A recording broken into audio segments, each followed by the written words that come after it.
ওই স্বৈরাচারী সরকার নাকি ভারতে বসে পাল্টা গণঅভ্যুত্থানের চেষ্টা করছে।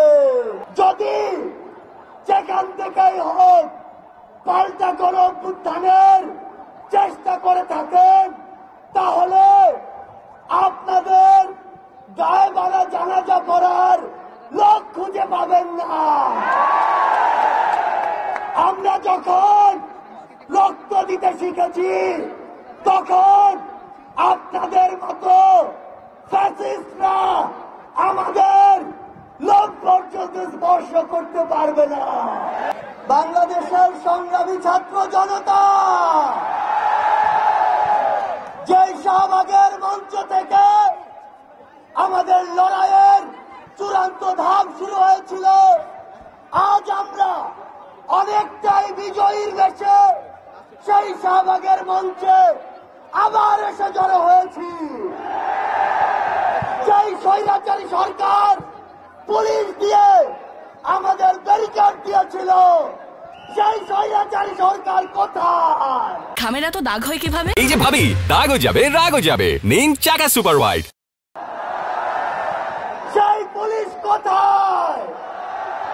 আমরা স্পষ্ট করে বলে দিতে চাই, বাংলাদেশের ছাত্র জনতাকে ব্যারিকেড দিয়ে আটকে দেওয়া সম্ভব নয়। যদি আটকে দিতে চান, গদিতে আগুন জ্বলবে। ওই স্বৈরাচারী সরকার নাকি ভারতে বসে পাল্টা গণঅভ্যুত্থানের চেষ্টা করছে। এর চেয়ে বেশি হাস্যকর আর কি হতে পারে? আমরা স্পষ্ট করে বলে দিতে চাই, যদি যেখান থেকেই হোক পাল্টা গণঅভ্যুত্থানের চেষ্টা করে থাকেন, তাহলে আপনাদের গায়ে বাড়া জানাজা পড়ার লোক খুঁজে পাবেন না। আমরা যখন রক্ত দিতে শিখেছি, তখন আপনাদের মতো ফ্যাসিস্টরা আমাদের লোক পর্যন্ত স্পর্শ করতে পারবে না। আমরা বলে দিচ্ছি, লক্ষ মানুষের সমাগম দেখেছেন, এরপরে যদি আমাদের দিকে চোখ তুলে তাকানোর সাহস করেন, কোটি মানুষের সমাগমে পিষে ফেলব।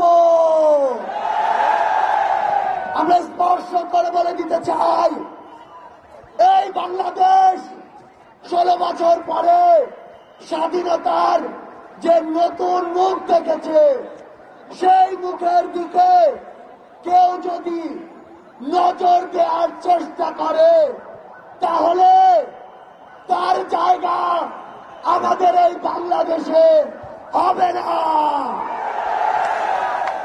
আমরা একটি কথা আপনাদের স্পষ্ট করে বলে দেই, ওই যে শয়তানরা, ওই যে কুচক্রীরা, তাদের যারা দোষর, তারা কিন্তু একদিনের অভ্যুত্থানে এই দেশ ছেড়ে চলে যায়নি। সালমান এফ রহমানের মতো ভণ্ড সেজে লুকিয়ে আছে আমাদের আশেপাশে।